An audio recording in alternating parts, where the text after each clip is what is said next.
All right, Brian, can you just maybe briefly introduce yourself for people who maybe have some idea of what OSJJ is, but want to Okay, know more about what you do?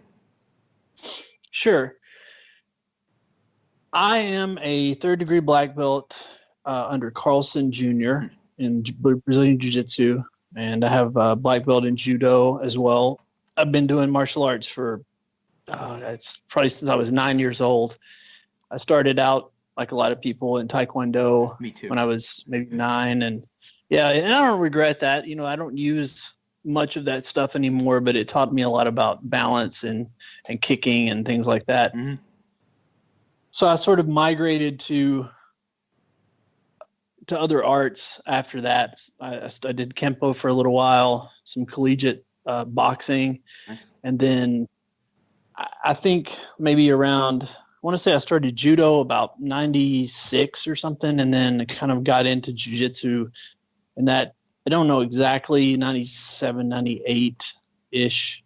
I started to train kind of in both, and got into training for mixed martial arts and did that for a time. That was just part of the jiu-jitsu program. Pretty much everybody who did jiu-jitsu at that time was also training in a way that they could fight. So we had Nice. sort of a fight team. I had, I think, 5 amateur fights. Wasn't like, don't have this enormously huge record, but we did a lot of those unofficial dojo storm kind of fights, I guess. Yep. Back when nobody knew what jiu-jitsu was, Yeah. and everybody wanted to come in and try us out. So we did a fair number of those unofficial, unsanctioned sparring matches. It's kind of fun, I guess. I learned a lot of lessons. I don't necessarily think that's the best route. And the sort of we trained.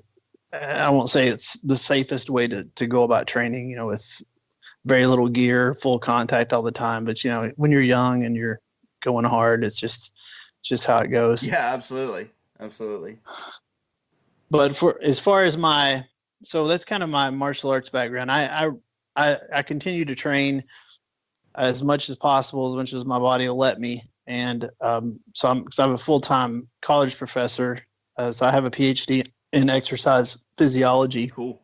So I teach full-time, and then I run my academy in Kentucky, in Frankfurt, Valhalla Academy, sort of in the evenings, and then that's my sort of secondary, I want to call it a hobby business, but it's a labor of love. It's your passion versus your job, right?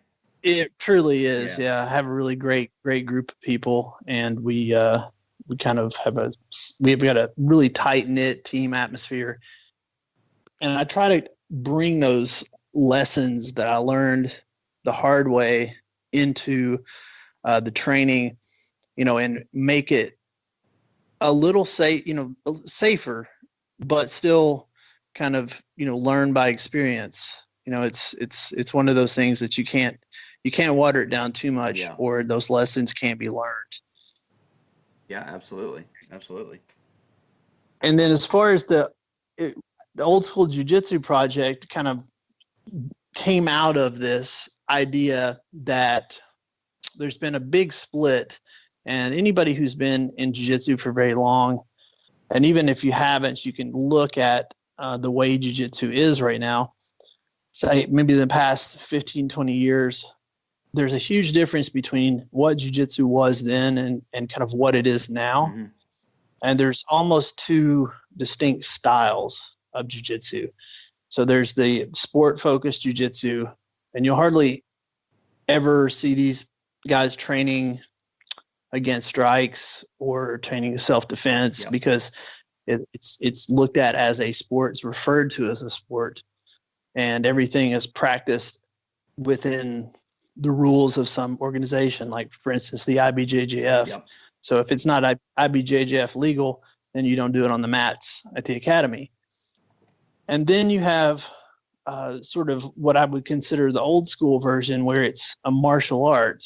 So it's more of a fighting system that includes all of the band techniques and all of the things that you would need to protect yourself. So it's not exclusively sport focused. And so that's kind of what I'm trying to build a community around with Old School Jiu-Jitsu, are the people that still look at jiu-jitsu in that way, not in an anti-competition way, because I think competition is healthy and it's exciting. It's something, it's a training method, in my opinion, as opposed to like as the entirety of the art. So I look at it as more of a means rather than the end. Nice. So we've got a lot of people that sort of resonated with it.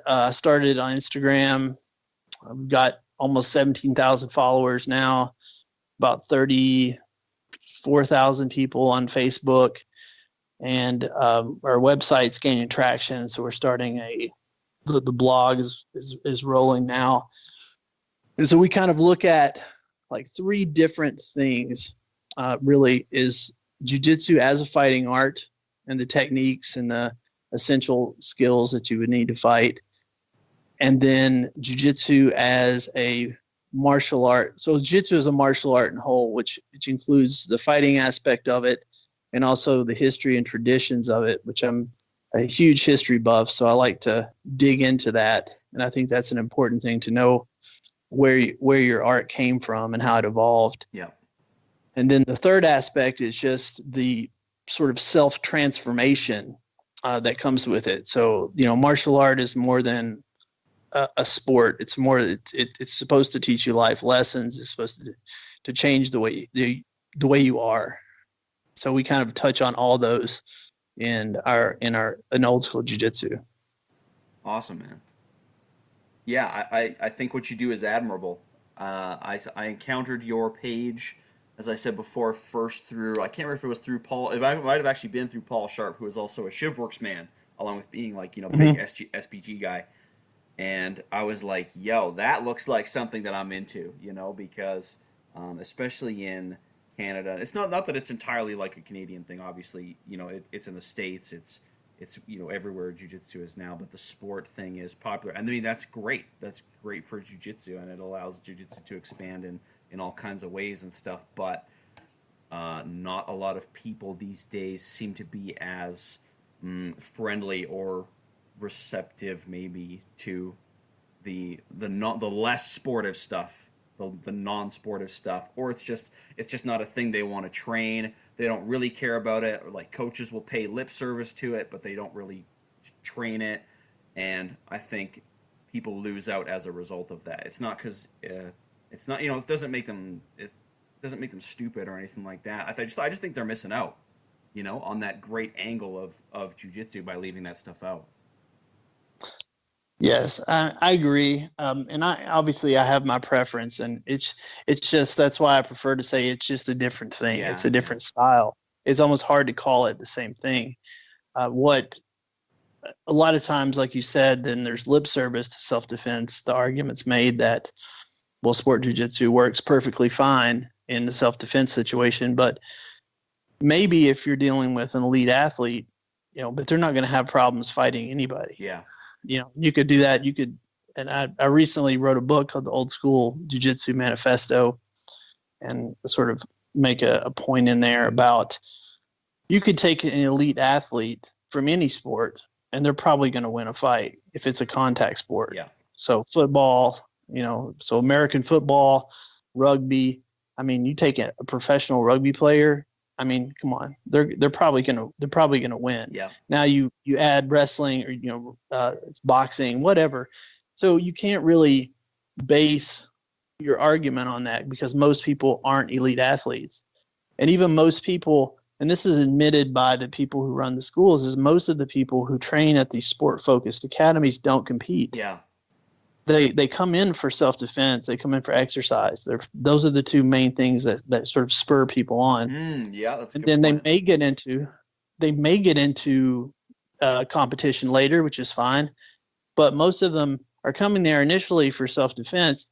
And given sort of the attrition rate, I'm thinking, well, you have these people now that were sort of told that this was a good self-defense system, and they don't really have any solid self-defense skills. I mean, they don't train takedowns that much because guard pulling is so prevalent. Yeah.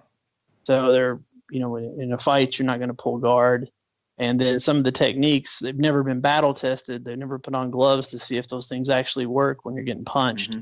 So, and maybe they've never been hit in the face. If you've never been punched in the face, the first time you get punched in the face, it kind of changes your whole mindset. And if you're not used to that, Yeah. if you're not used to getting hit, Yeah, it sure does. and your jiu-jitsu goes away really fast. I can't remember who said it or where I read it. It was like, yeah, if you take a purple belt and you punch him in the face, he becomes a blue belt. Something like Oh yeah, that, that was Carlson Senior. Yeah, that was Carlson Senior. Okay. So Perfect. I'm a Carlson Gracie guy. So I love that, and he was a fighter for sure. He knew like he was a super nice guy, but not somebody you want to mess with in the ring. And it's so in the schools where it is trained as a self-defense art, I think sometimes people will train it in sort of a perfunctory manner so they can say that they train self-defense. Yeah. So they'll Yeah. rep out a few techniques in sort of a static, stale environment, but then never progress beyond that. So doing the self-defense techniques cooperatively is obviously one step, the first step to learning them, but then they need to be done non-cooperatively. Yeah. And I think people don't include that, or they don't move beyond that. It's interesting because functionally speaking, what makes jujitsu great is that at the end of the day, you have to do it against somebody who isn't letting you do it in not necessarily a fight, but in sparring at the very least. So you think you take that logic and you apply it to the self defense stuff, and you think you'd come up with the same answer. Like we got to test this on people who aren't letting us do it. Absolutely. And if you want to use your skills in a different context than sport, then you need to train in that context. Yeah. You have to train in that context. So if you never put the gloves on and do what we call grapple boxing, where you grapple with punches, you start to learn where the holes are, Mm-hmm. and you sort of shore up the holes in your game. You realize that, hey, this move's great for jiu-jitsu competition, sport rolling, whatever, and that's perfectly fine. But then you start to get this style that you can adapt. You know when things when punches are being thrown, you can't do certain things. Yeah. It doesn't mean the techniques are not legitimate, because there's a lot of really intricate guard work. It's really exciting to watch, a lot of innovations. But when things are really, really aggressive and violent and in the wrong kind of place, and you're jammed up against a wall and somebody's hitting you in the face, Yeah. the beauty is not what you're looking for. It's like, it's not the beauty of the art. It's a messy thing. You want it to work. Yeah. You want it to work as effectively as possible. So, and you take as little damage as possible. Yeah. So it's that's one of the things that I think is important, is that training in that environment and being able to understand when to use certain techniques and when not to use them. Yeah, absolutely, absolutely. It's funny when you mentioned the things looking beautiful. Like I've rarely I have seen them, but I've most of the fights that I watch, uh, CCTV and stuff like that. Very few of them have those highlight reel awesome moments. Most of the time it's ugly. It looks like the two spazzy white belts a lot of the time. You know. Uh, Mm-hmm. and to an extent, I actually value those training experiences that are like a bit rough, a bit ugly, like the spazzy white belt incidents. You've got that big guy who doesn't necessarily know what to do, and is just going out 100%, giving you his best short game, because Mm-hmm. like there's no round after this. That's the fight, uh, and that training is a lot like being in real fights to some extent.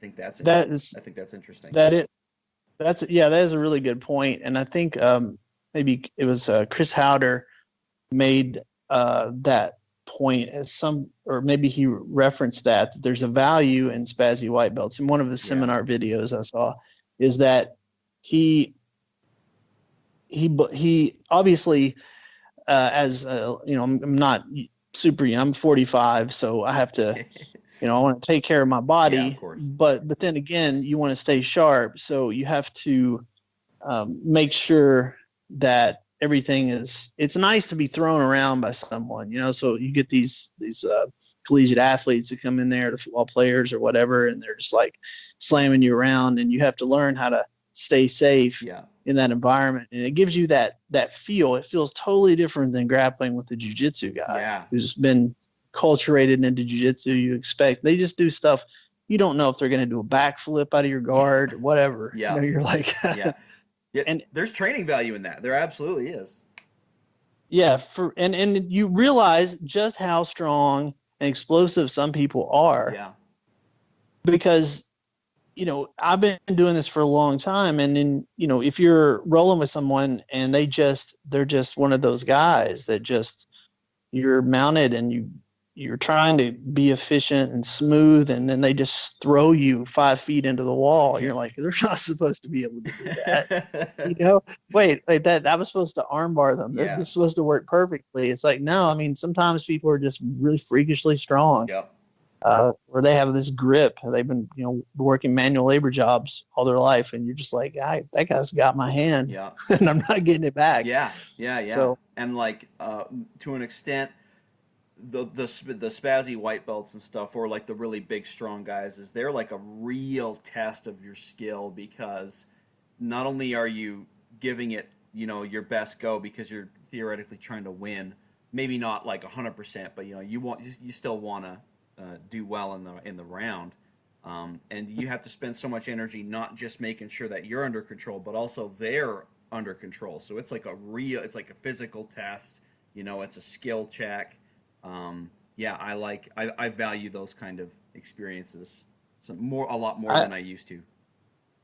oh, I do as well. You know, it's, you want to try to get those guys obviously calmed down Yeah, so they can learn, but yeah, having them go at you, at least like after you've warmed up, you know, you don't want to go in there cold, yeah, like yeah, spraying something because you got thrown against the wall. But you know, it's, everybody talks about giving your ego, making sure your ego's in check, but like, you know, nobody likes to lose, you know, so you go in there and you probably do stuff that you know, you're not warmed up. yeah, This is just me talking. I try never to let that stuff creep in, but I'm like, no, this guy's half my age, but like, I'm gonna try to do.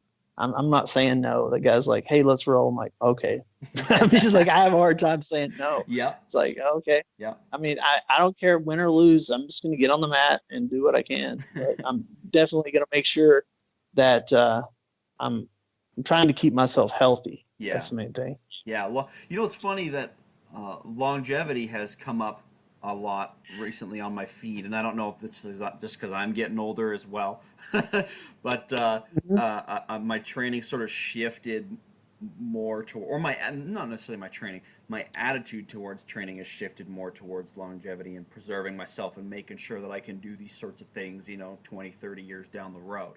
And to an extent, that's also part of self defense, because the idea of self defense is that we want to get good at self protection stuff and not destroy ourselves in the process. You know? Right. Right. It doesn't do you any good to train to defend yourself if you're broken when you leave the Yeah, gym. exactly, exactly. Like, I mean, sometimes you're actually defending yourself in the gym. yeah, You know, you're protecting your joints. yeah, Pedro Sauer made a really good comment on an interview I was watching on I can't remember now where it was, and about how, especially when you get older, but all the time, you know, it's like a lot of the moves. So I'm not hyper flexible, and you know, I've never been what would be sort of like a freak athlete. So I look for things that are biomechanically sound.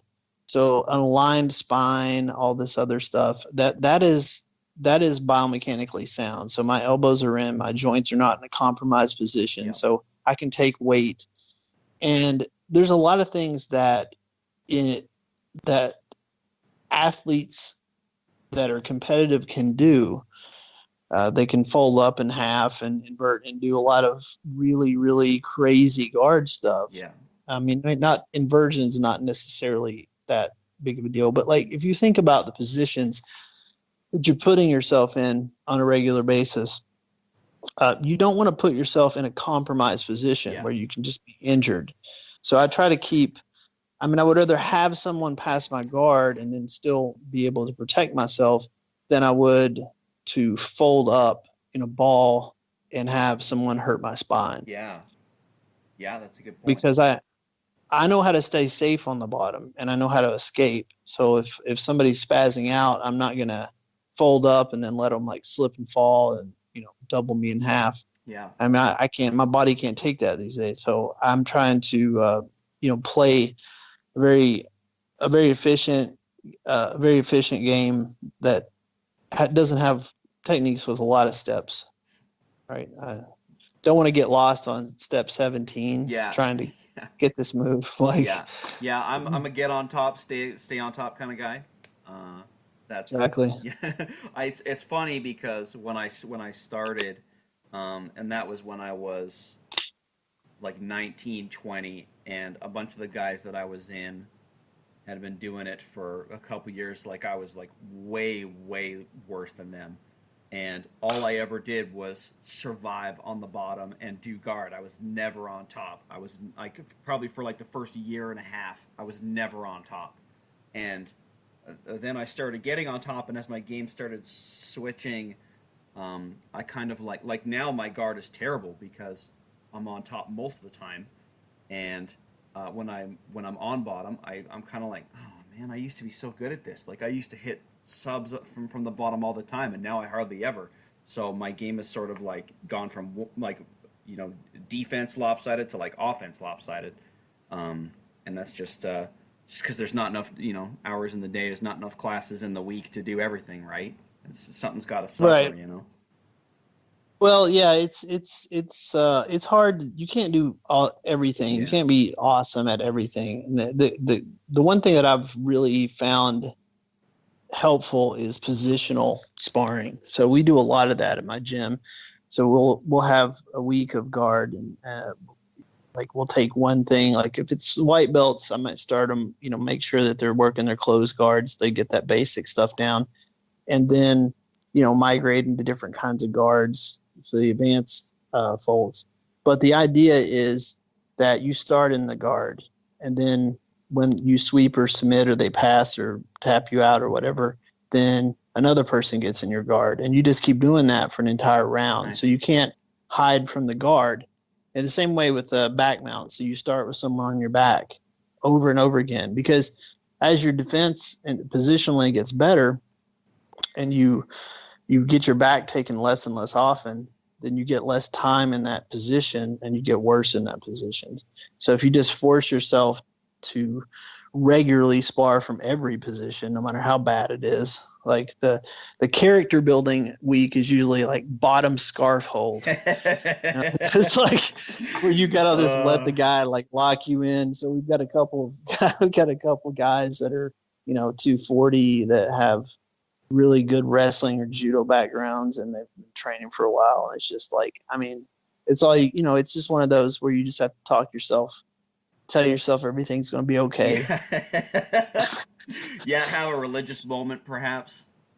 Yeah, you just have to, it's positive self-talk That's because it right. doesn't matter. You're like, I mean, anybody can, I mean, a good scarf hold is hard to, can really put a lot of weight on you. And so usually somebody can put some pressure on you. Yeah.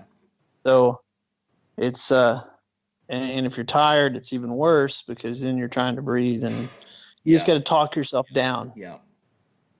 Yeah, it's funny. Once we talked about this briefly on Instagram, probably a couple months ago, a couple weeks ago, and I was like, Brian, I'm one of the better students at my gym, which I am. It's not that they all suck and I'm amazing. It's just like I just happen to be one of the better guys that's been doing it a little bit longer than everybody else. And I spend most of my time on top and getting my usual subs. And I was actually getting bored of it. And then we had that discussion briefly in the comments about, and you're just like, hey man, put yourself in more bottom positions, put yourself in more positions that you're not used to being in, and just try and stay around it. And so I started doing that, and then.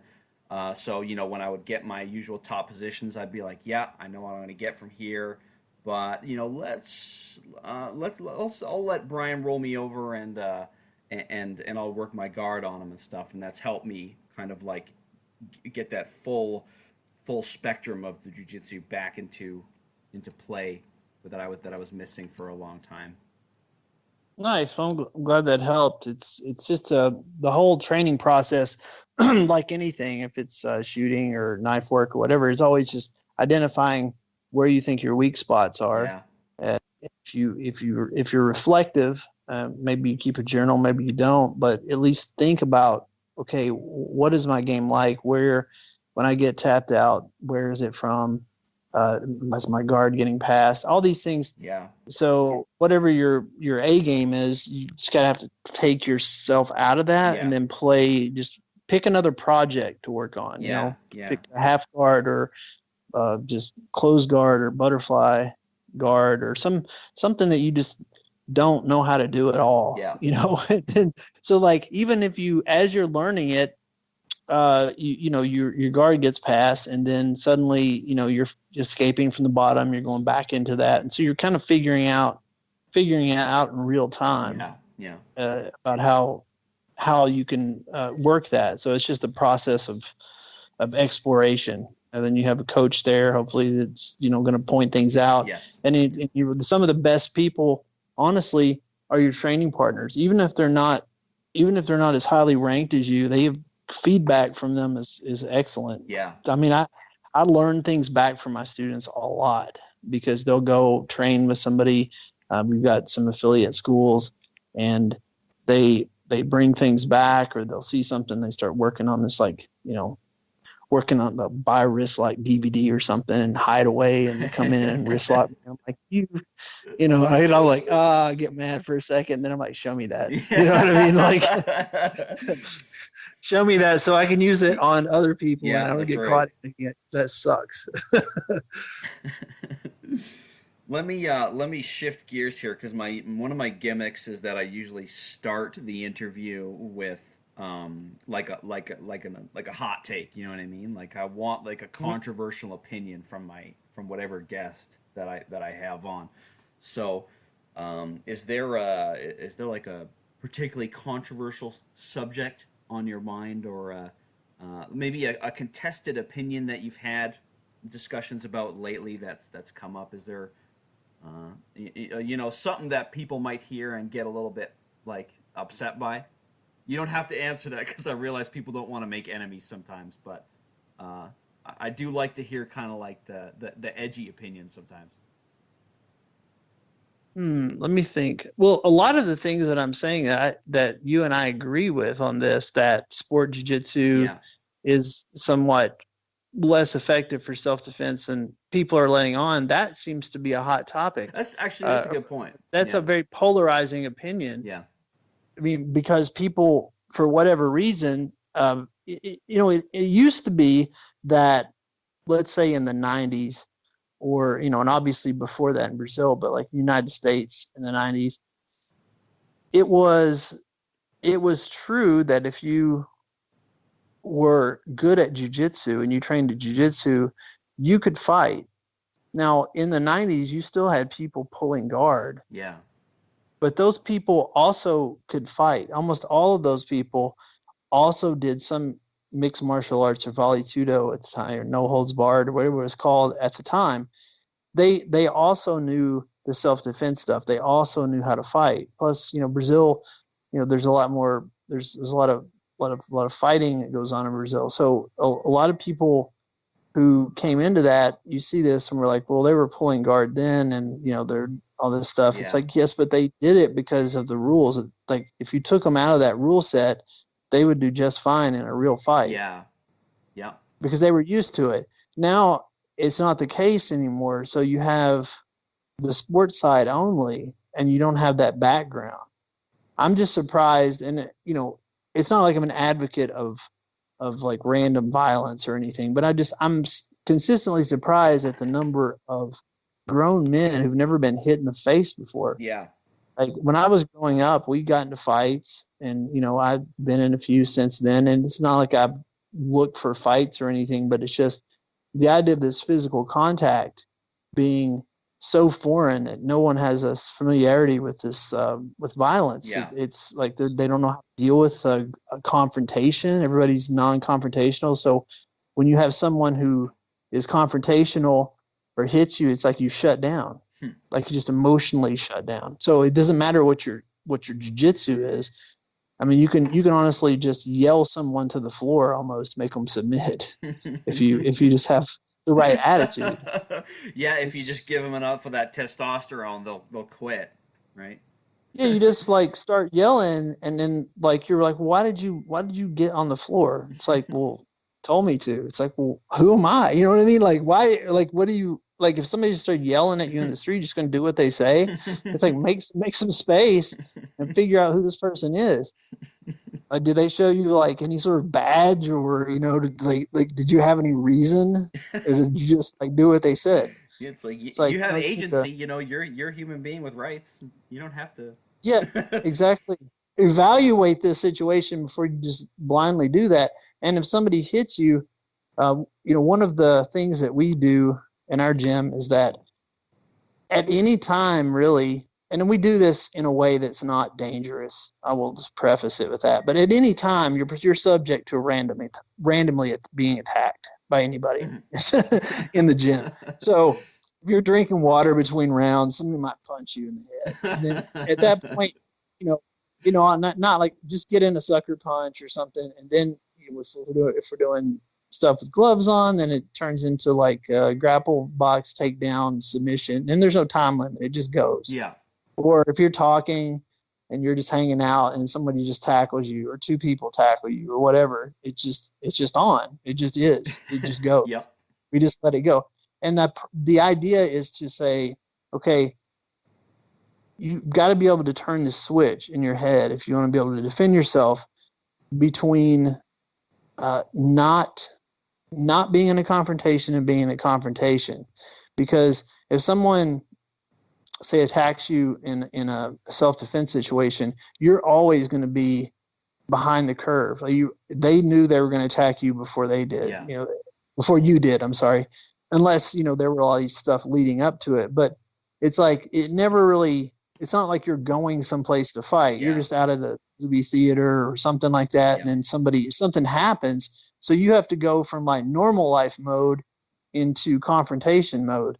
So the idea of having a sneak attack is to say, okay, what is your first reaction? Yeah. Because if your first reaction to getting punched in the face is to start asking, like, why would they, like, who did that? What are these, like, what's the issue? Yeah. Like, you're going to get hit again. It's like, no, you need to like cover up and hit back, or, assess the situation like later. Yeah. Just swing.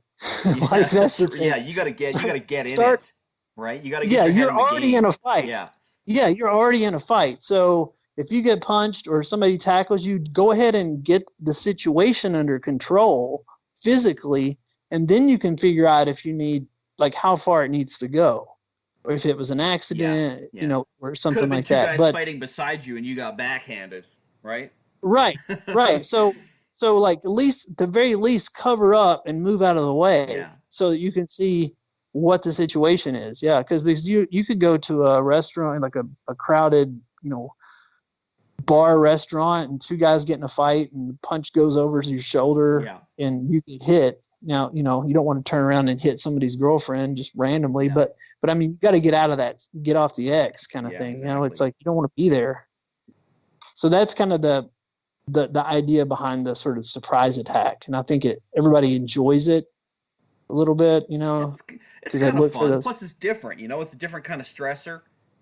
Uh huh. It's funny you mentioned the surprise attacks because People get into martial arts for various reasons. Sometimes it's because their parents just want them out of the house, like mine. I'm just kidding, though. Actually, when I started doing martial arts, I was about 8, and it was because my first fight at school, big kid, way bigger than me. He was like the fat kid at school. Mm-hmm. I was teasing a girl that he liked. That he came up and basically picked me up from behind and threw me face first onto the icy sidewalk because it was Canada, so of course there was ice on the sidewalk. And I needed about 7 stitches, and I still have the scar on my face that I see every day in the morning.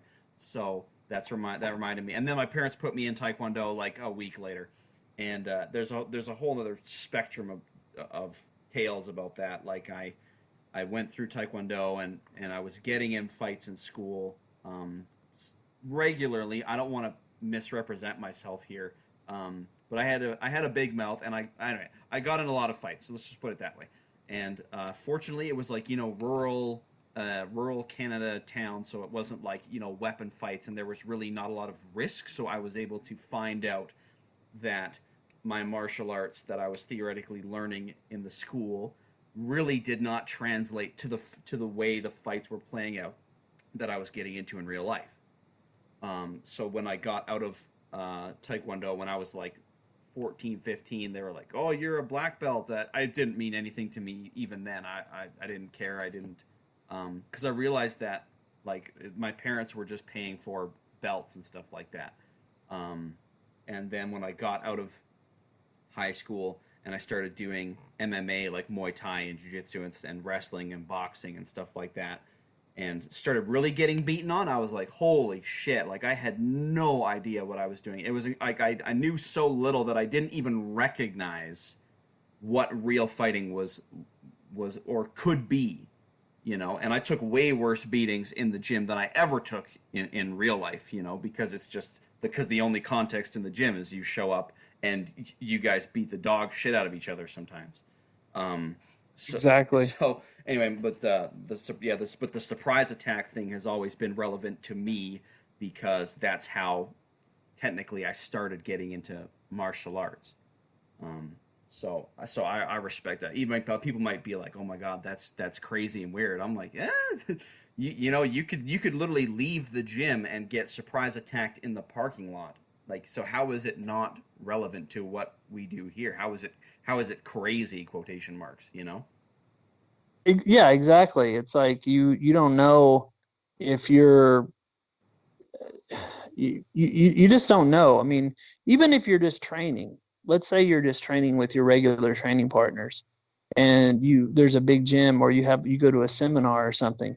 You don't know everybody there well enough to know maybe they really had a bad day or they're hooked on drugs or something, Yeah. and they just start punching you. And that sounds really far fetched, but I've seen it happen before. I've seen fights just break out during training. This is back a long time ago, Yeah. but like nobody really knew. So the idea is that if you just include like that as a matter of course, where you're just grappling and then suddenly somebody smacks you in the face, you don't freak out about it. You just adjust. Right. Right. So that if you're in a position for too long and somebody just feels like, and it can't be with every role, but like with there's some feedback. Somebody hits you or punches you, and you just so now it doesn't rattle you anymore. It just changes what you're doing. So now you're punching back Yeah. or smacking back, and now you're having to adjust. So the whole point is that whatever happens, like you throw chaos in there, there's a training knife that suddenly just bounces over your way on the mat. Yeah. Now the whole thing becomes about the training knife. Yeah. Like it becomes to get that weapon, or there's a belt laying there. Like you want to use it to choke somebody? I don't care. Yeah. Like that's fine. Like it's all between consenting adults, and so if we have kind of house rules, and we do it respectfully, like with new people and things like that. We make sure that they're acculturated in the gym, but I mean, it's whatever. So the chaos of it, I think, is really important. Yeah. Definitely. Just understanding that things can change. So Some other things just kind of throw in, that might be useful to people listening, and is just having uncertainty as to like the time limits, right? People get locked into like 5-minute rounds. Well, why is it 5-minute rounds? Maybe it shouldn't be no round, no round, like no time. Yep. Maybe it's 30-second rounds. That Yeah. changes things a whole lot. Yeah. Like if you got to do something in 30 seconds or 1 minute versus 5 minutes or 8 minutes or 10 minutes or 15 or 45, maybe the whole class is just one big round. And so you have to pace yourself accordingly. And now if you don't know if you don't know what the round is like, you don't even know how long it's going to last. So you just cover up the clock. And it's like when the timer goes off, you need to be in a good position. Yeah. So that's, mixing it up, just putting like a heavy bag on the mat that just stays there. And, if you're doing takedowns, well, if you can't take a guy down, then maybe you can make him forget that it's there and run him backwards over it. Or use it somehow to like prop your leg up, and sometimes it's in your way and sometimes it's helping you. Yeah. Like same as the. Yeah. So it's just any little tweaks on chaos, in the training will make you think about things in a different way. Hell yeah. So if you say, oh, we're just going to spar, except if you touch the wall, you just got submitted. So you can't touch the wall. Right. So that yeah. Now the whole time you have to figure out, okay, well, I need to do my regular thing, but also now I can't be anywhere near that wall. Yeah. Interesting. That's, and is that like just a thing you do for most of your classes then, or is that like like how do you inject that into your day at the gym? Is that like a constant thing that you're putting in? Yeah, pretty much. I mean, we try to keep it fresh as much as possible to make just additional rules. If somebody is brand new, you don't want to overwhelm them with chaos. They're already overwhelmed. Yeah. So once somebody gets, and it takes a little while. Like I don't give out blue belts very quickly. Yeah. So once somebody has a blue belt and they've been there for a while, so a year and a half, 2 years or something like that, then they're used to it. They know how to roll. They know how to spar. Maybe they're not quite as technical as they could be, but you can put this stuff in there then, and they just think it's fun. It's like a game. Yeah. It's like, okay, you need to. We did a sumo wrestling drill. You make a circle. Sumo is fantastic for self-defense stuff. Absolutely. Sorry, go on, please. No, those are just all these little things. Anything that you can change about it. Something that's always useful is to like build mental toughness. Is have people say, okay, I want you to spar this person, and they go hard, and the round lasts this long, and then wait till they're worn out, and then just send another guy on. Yeah. Right when they think it's over, then they have to go again. Yeah. And they don't really know it's over.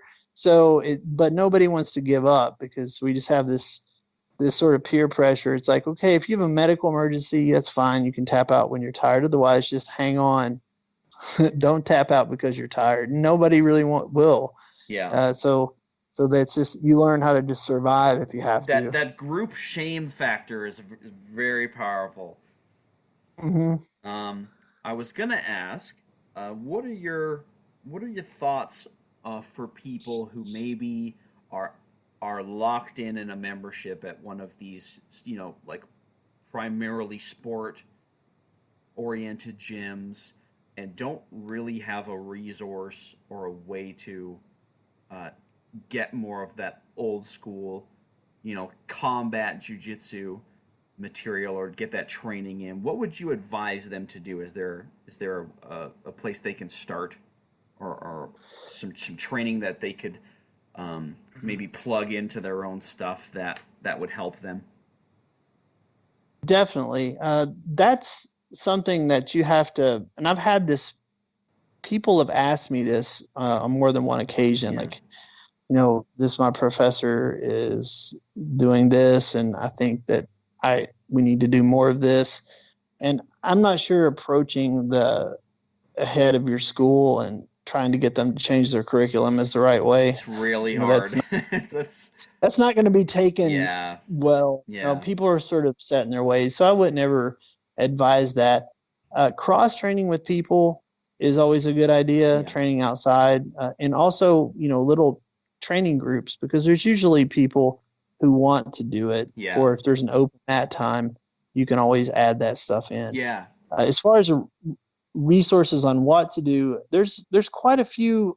I mean, it's becoming rarer and rarer. I mean, you really got to go back, and that's something that we're actually working on, to for instructional material, is ways to include things actually for coaches.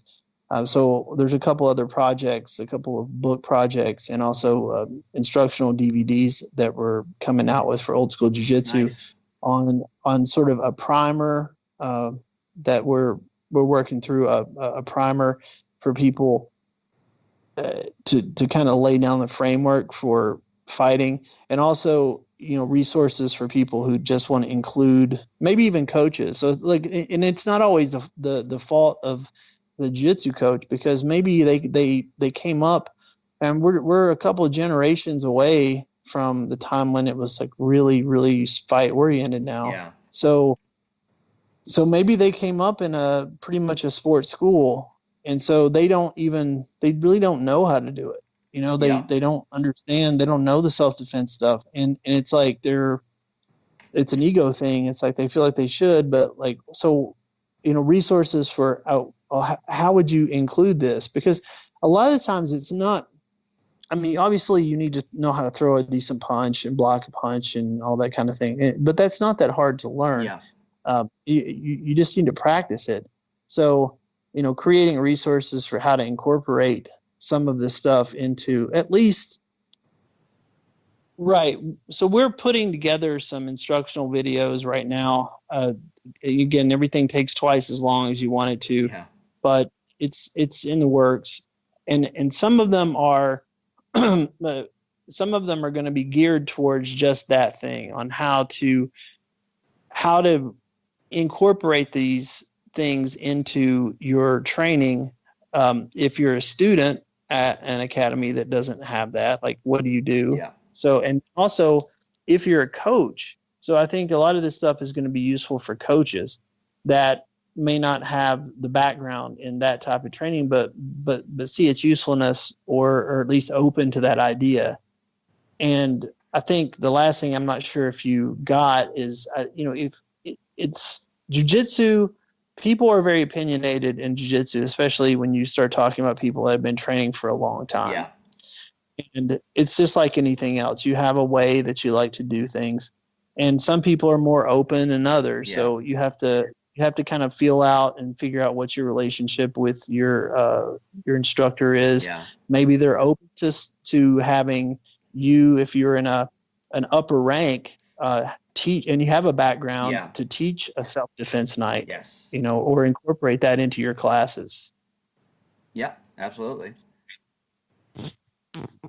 Yeah, sometimes you just gotta have enough clout with the other with the teacher and the students to be like, hey, what about this?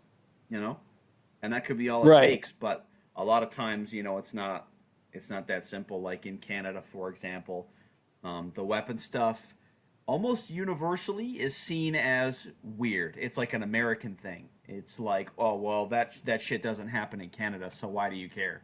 Uh, Canada's rate of violence is like, say let's say it's half of the United States. Well, half of the United States violent crime rate is still not zero.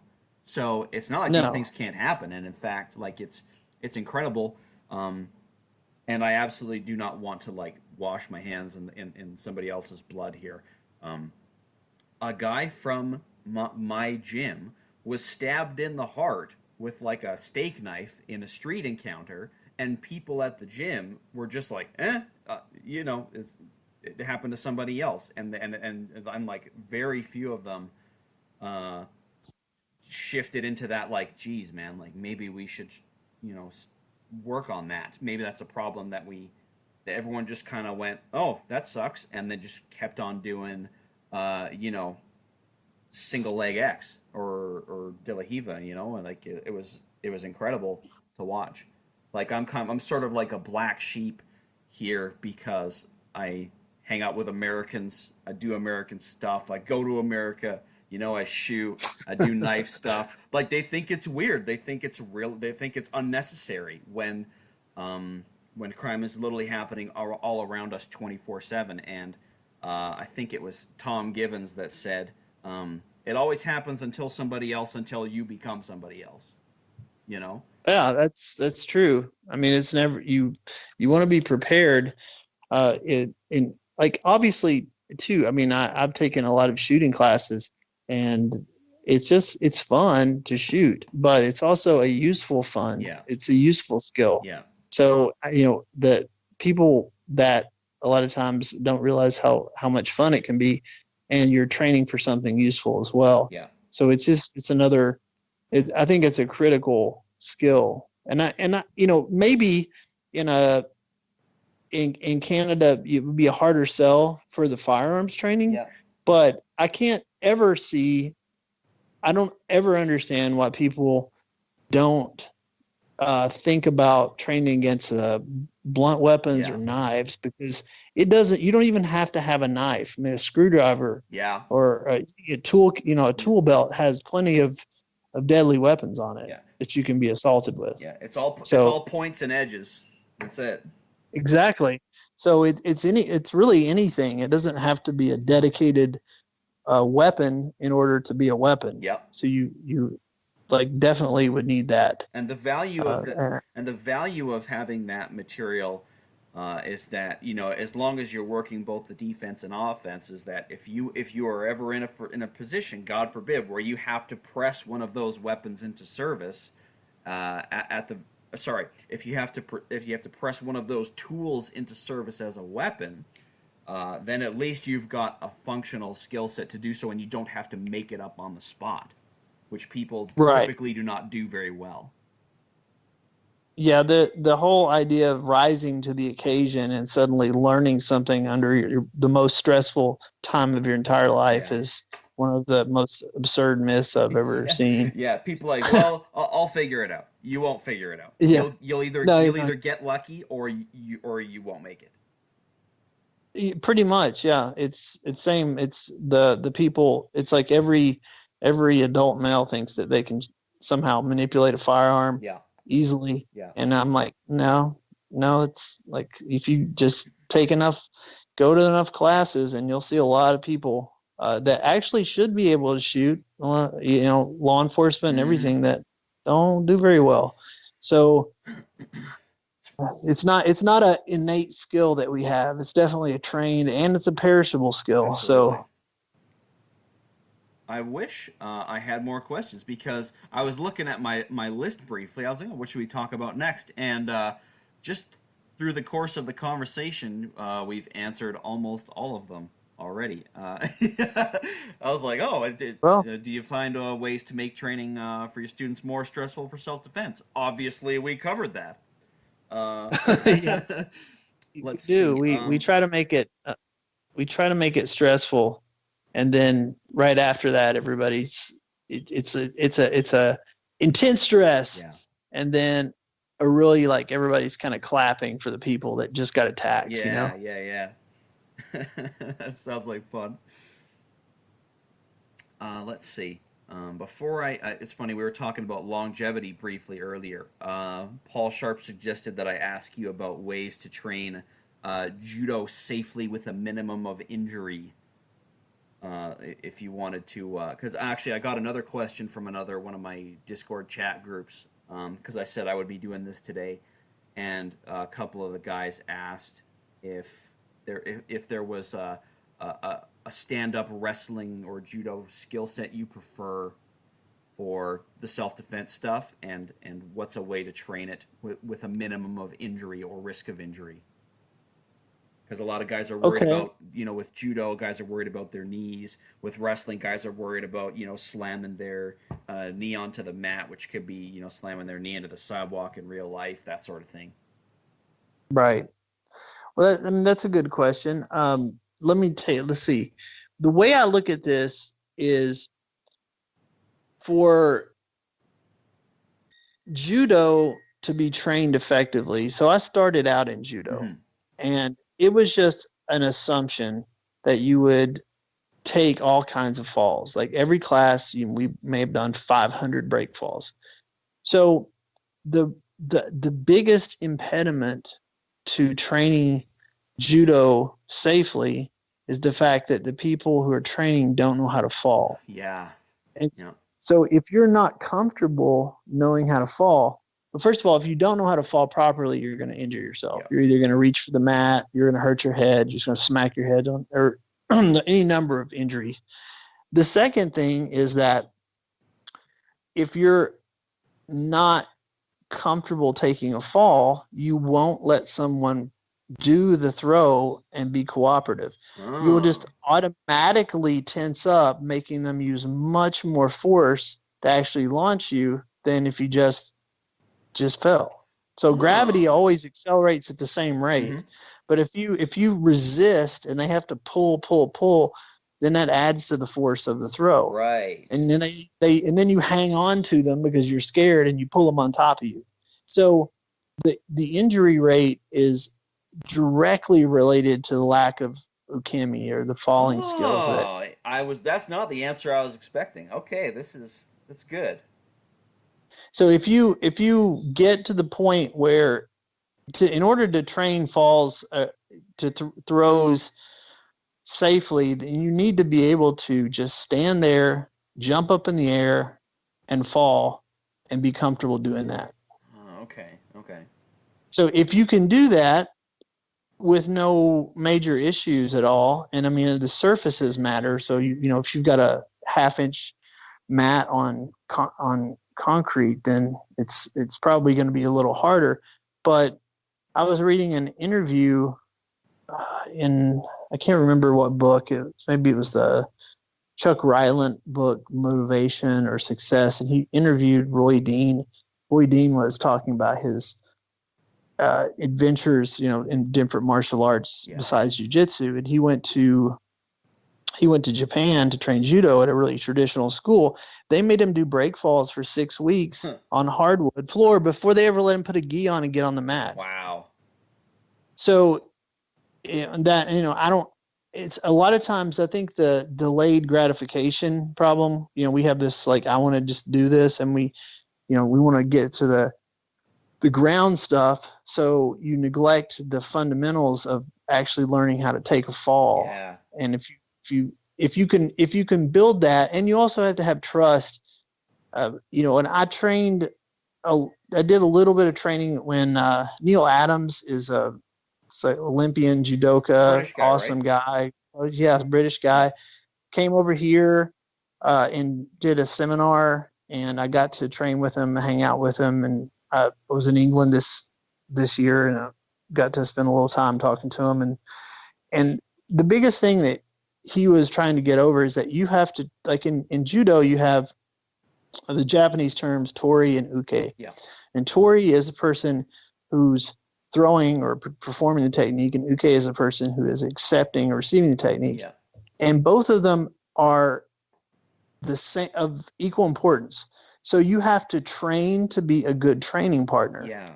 And I think that's where he always trains people how to be a good training partner. So how to behave properly, how to keep your spine straight and not force people to have to do an awkward throw on you. If you can allow that to happen and not resist, then everything is so much easier and you don't get hurt. Yeah. It's kind of like when people resist every throw, it's almost like if you're training arm bars and every time they went for the arm bar, you resisted and didn't tap out, made them crank your arm. Yep. It's exactly the same thing. Yes. So Yeah, that makes there would sense. be a lot more injuries, and I think that so that's one key element. I think that's the real cause of a lot of injuries. Yeah, that makes perfect sense. What do you think about the wrestling slash judo skill set for self defense or non sport application, as I would call it? Okay. The other, so I, I guess you always, everybody has a bias. Yeah, I'm biased because I came from a judo background and I didn't wrestle formally. So, I mean, I obviously have trained like how to shoot and yeah, um, double legs and everything. I don't really use those that much because they bang my knees up a lot exactly. on the Yeah, mats. They make, I don't know a lot of old wrestlers that still shoot. yeah, If you think about like, so my argument is it's not that it's not effective. Obviously, if you shoot in there's like really good wrestlers, yeah, but and good older wrestlers, but you'll the knee pads are always there yeah, and everything. So there's that banging of the knees. And the same thing with judo, where the drop seonagi, where you're just dropping on both knees. yeah, It's like that hurts in a real fight. Like I've thrown somebody with drop seonagi in the concrete before, and it oof, not feel, it really hurt my knees the next day. yeah, I yeah, mean, so I I think the idea of doing like a drop step and dragging my knees and shins across like asphalt to take somebody down, just no leaving a thanks. Yeah, bloody trail of skin yeah, and meat on the sidewalk is not something I really want to do. yeah, So I think that wrestling is obviously a critical skill, but there's plenty of upper body takedowns, plenty of I think that like a high single, yeah, there's a lot of things you don't have to touch down. And so I focus on those, and we have some good wrestlers at our school, and they like to shoot. And, we practice, we practice shots and things for people who want to compete, but yeah. it's like there's I really caution, I guess, against those drop knee things on most surfaces. You don't know what the surface is going to Yeah, be. And I mean, I've had bad experiences with ramming my knees into the pavement before. yeah. And it's, even if you win, you lose. It's funny, So, Brian. I've had bad experiences ramming my knees into the mat. So mhm. imagine that on the sidewalk. No thanks. Yeah, it's not good. It hurts really, really bad. So your knees aren't really made to take that. Yeah, So I think that focusing on throws where you can like throw them and either like throw them and release them. I mean, if you're going to be in a fight, really the best thing is just throw them really hard and kick them as they try to get up. yeah, I mean, yeah, that's about as easy as it gets. yeah, Like you don't even have to get on the ground. yeah, And you don't have that option if you don't know how to grapple on the ground. You don't have the option of not grappling on the ground because you can't get up when you want to. yeah, So the recipe, hit them with the earth and then hit them with the hardest thing you got. So yeah. if they're still fighting, you just hit them with the earth. If they're still a threat, then deal with that. But My kickboxing coach. Anyway, not want to talk about him too long, but he was a story man. Like he had MMA fights and all that. He was also a doorman at like a pretty rough club in town, and he said the way he won almost every fight at work was just like upper body clinch. Sasai, I like the trip coming from the outside, like Sasai mm, Surikomi or whatever it's called. And uh-huh. then when the guy would land and start to get up, almost everybody who is like trained or untrained, generally when they get up off the ground, mostly untrained people do this, I suppose. But they would always turn over and get on all fours and push themselves up, and then he would just soccer kick them in the fucking head. And he said it Yeah, was I mean, like bulletproof. So it's exactly what you're talking about, like bulletproof strategy. yeah, for sure, man. Like if you know it's if you know it's a life or death, or if it's the guy's still a threat, obviously you can't just go over there and stomp somebody Yeah, if they're not a threat anymore. But yeah, if they're getting up and that didn't do it, one good shot in the head, one good shot in the rib cage Yeah. and the side. I mean, that'll put them down, Yeah. especially if you're wearing a boot. Yeah, he So actually, I believe he actually got in some trouble for doing that. So it's one of those, as you said, like that's a grave bodily harm sort of incident, right, right? you But have to it's a be good careful. strategy. It's a workable strategy. Right, throwing somebody down is kind of I think it's preferable to trying to just beat them unconscious, and tackling somebody, and if you don't have to restrain, Yeah. is one of those things where then if you're on the ground, you've lost all your situational awareness. Yep. Yep. Especially, so if you're on your back, you still have lost it. Plus, you've lost the ability to get up when you want to. Yeah. You can't necessarily always get up. So at least if you hit the ground, you hit you get the takedown, you end up on top. You may cause some damage with the throw, you may not, and then you can kind of quickly try to end the situation if but it's one of those things where you can't really prescribe a strategy. I mean, the law is different everywhere, Yeah. situations are different. So Yeah. I say Legality is a this. sticky thing to talk about because the rules, even in state to state are different sometimes, right? Like Exactly. you got to know your stuff. That's another part of self defense, though, right? You got to know your stuff. You got to know Yeah, what you for can and sure. can't do. Right. I mean, And it's it's one of those things where that you always want to keep in mind that you're not. If people get hit, they want revenge. Yeah. They want to dish it back out. But really, what you want is to not get hit more. Yeah. So you want to try to end the threat to you as much as possible. Yeah.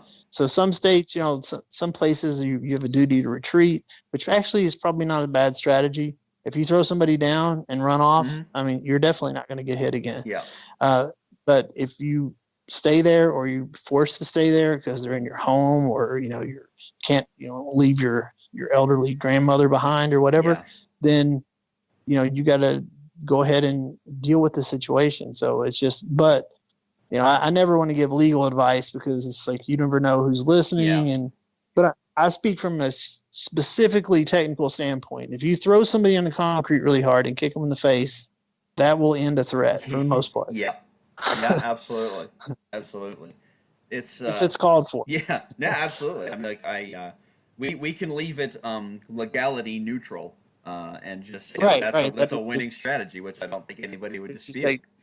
like, exactly. That's just directly related to the discussion before though is that I actually changed the way I roll sport because I said, you know what, like if I want to be better at winning non-sport fights or have a skill set that's more suitable for them, I should probably get more reps in those. You know what I mean? Like ankle picks, knee picks.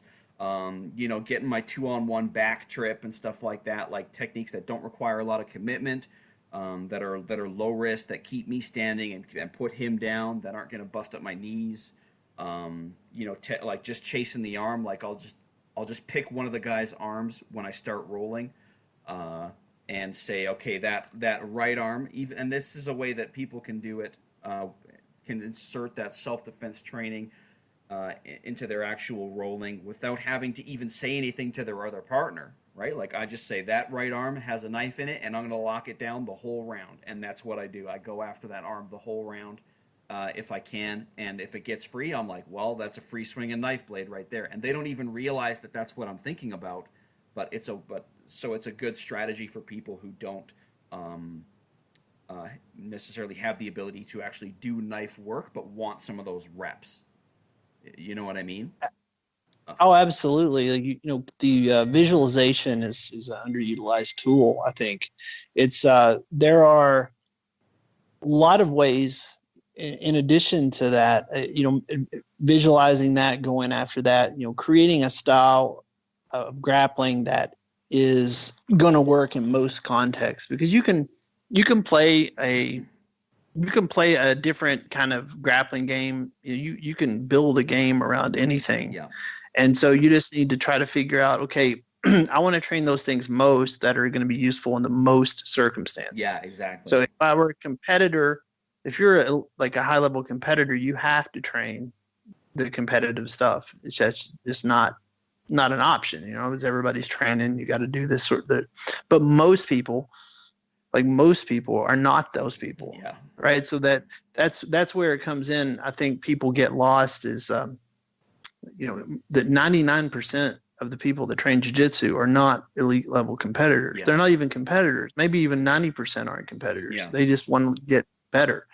So building a game around, even a competitive game around those fundamentally sound techniques that you don't have to change all that much is a good idea.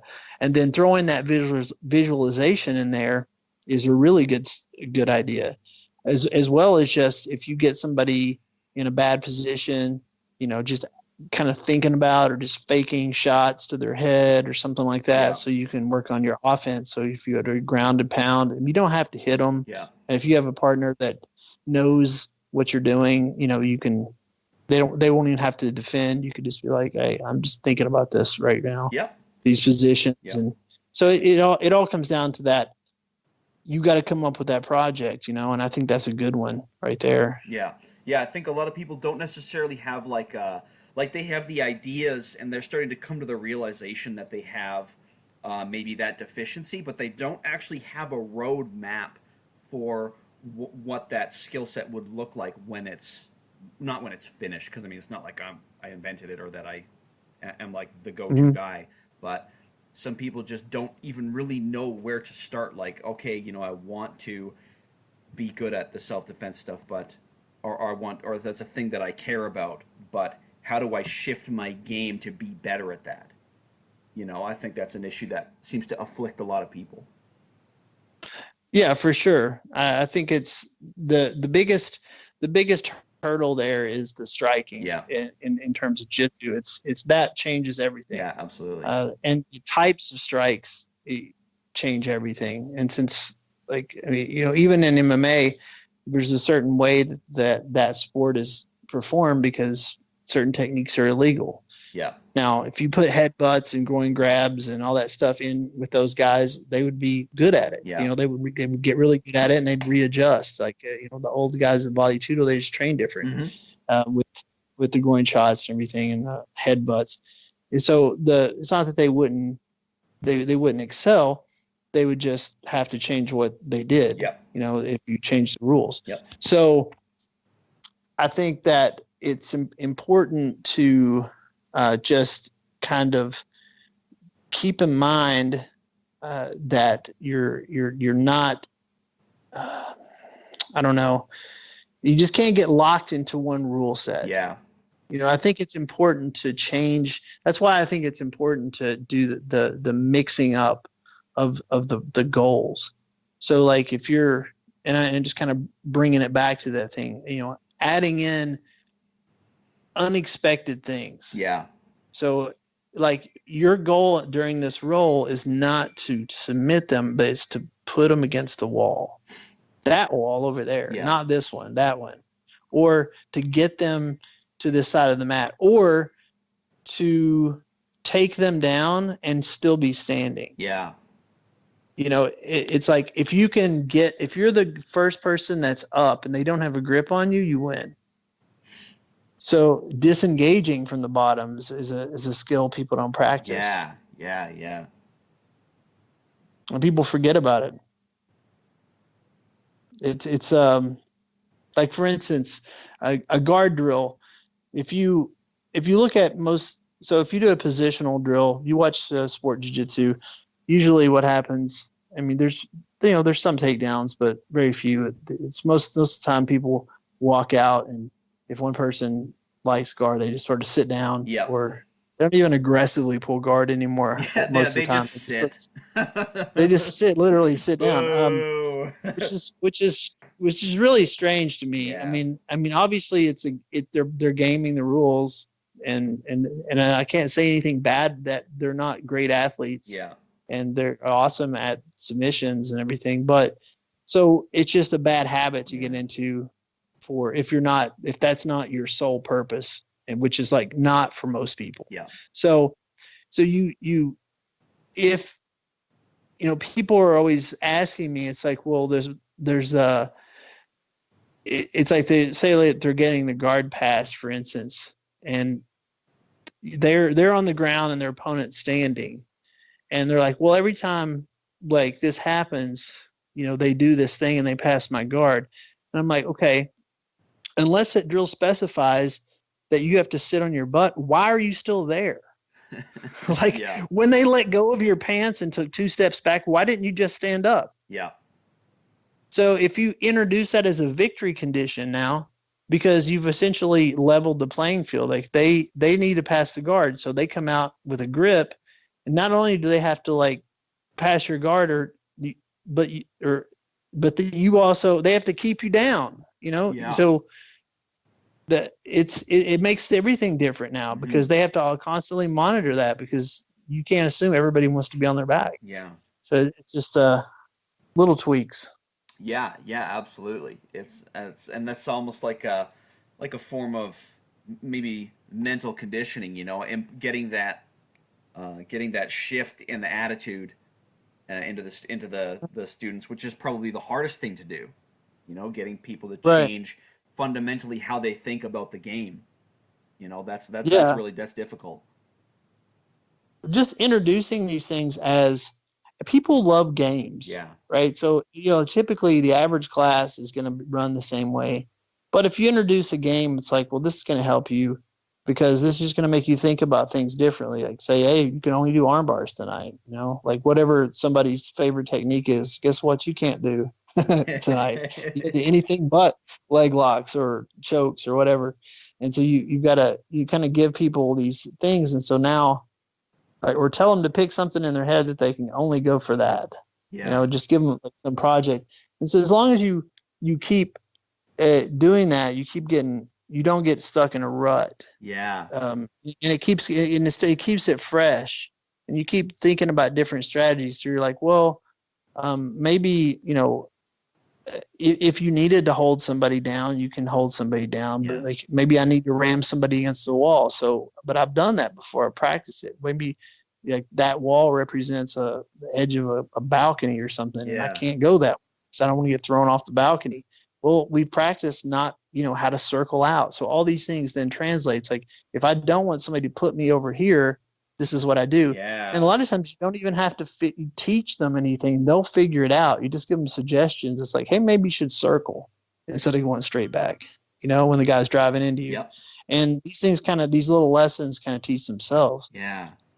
Yeah, that's good work. That's good work. I like that. It's also valuable for me.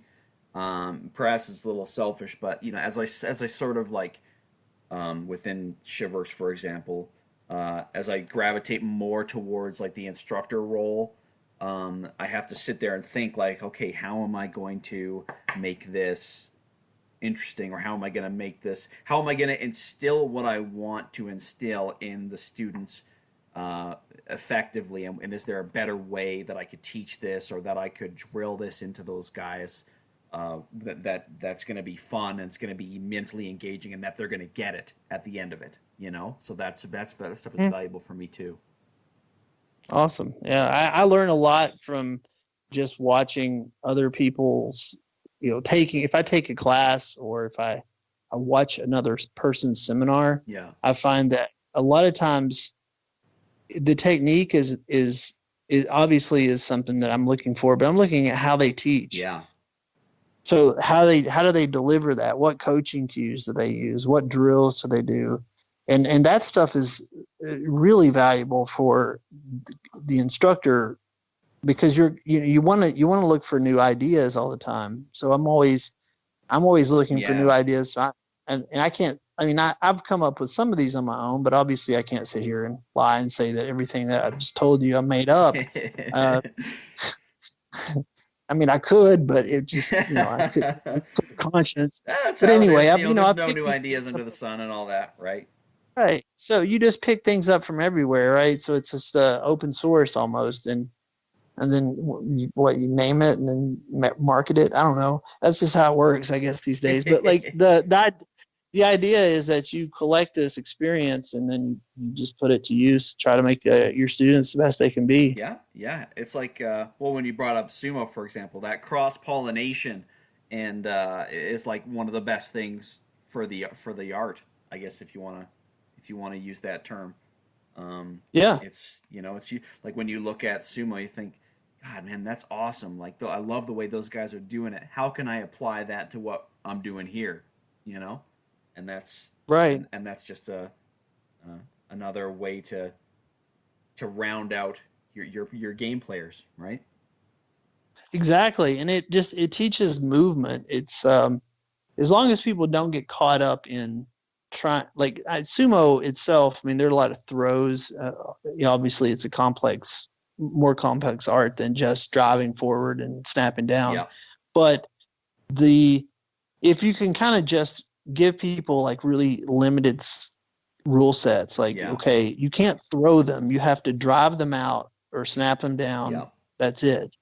Then they start to get creative. So you start to get the little guys kind of pivoting at the last second, throwing them out of the ring or yeah, whatever. Trying to snap them down. It teaches you to get under somebody. Just those fundamental athletic skills, I think. And a lot of times you'll find, I think it's going to be generational. Like people have stopped really playing outside and past, so there's the whole rise of the video game yep, industry. It's not that it's video games are bad. It's just that people don't have that sort of rough and tumble, jumping their bicycles off yeah, cliffs and doing stuff, wrestling and fighting with their friends when yep, they're a kid. They don't have the motor skills that they used to. So sometimes you have to kind of go back and kind of correct people's just motor skills and posture and that kind of stuff that a lot of people will take for granted. yep. Yeah, I unquestionably learned more about fighting wrestling my friends on the trampoline next door when I was a kid than I did in Taekwondo, unquestionably, because because they weren't letting me do it, you know? Oh, absolutely. I'm actually reading this book right now called The Last Wrestlers. It's Marcus Trower, and he is just sort of detailing his experiences traveling to all these different countries and trying to find the traditional wrestling styles. Yeah, And one of the places he went to was Mongolia, nice. and they produce a lot of really good They wrestlers. produce great You got a sumo big wrestlers too, it turns out. yeah, sumo wrestlers, judoka, all like a lot of just any A lot grapplers of that they come hardy out of there. grapplers coming out of Mongolia. Yeah. And if you read this book, it's amazing. It's like, well, how it's just that's just a part of their culture grappling up Yeah. and or growing up, or at least the way he's explaining it. And it's a lot of people live in a rural lifestyle, so it's like, well, you have to wrestle the livestock to the ground. I mean, Yeah. kids like kids get early experience wrestling like sheep and Yeah. goats and trying to put a cow back into a whatever, bring a cow over here. It's like, and they don't want to go. So like, you've got to like Yeah. wrestle it, Compared to that, it's wrestling like, another person ain't no thing, you know? exactly. If you can move around livestock like that, it's teaching you a lot of base and balance and everything. So it's pretty interesting. I recommend that book. It's a good read actually. Okay, I'll oh, do they have like an ebook, PDF, something like that, or is it Um, like a I, copy? I just have a paperback copy, Nice. but they might be a Kindle version. I just ordered it from Amazon. I'll look for it. Brian, thank you for talking with me today. Oh, it's been a pleasure, Cody. Thanks for having me on the show. Yeah, I appreciate it, man. Brian, I'll be in touch with you, man. I don't wanna hang you up anymore today. You got stuff to do. Sounds great. We'll stay in Yeah, touch for sure. absolutely.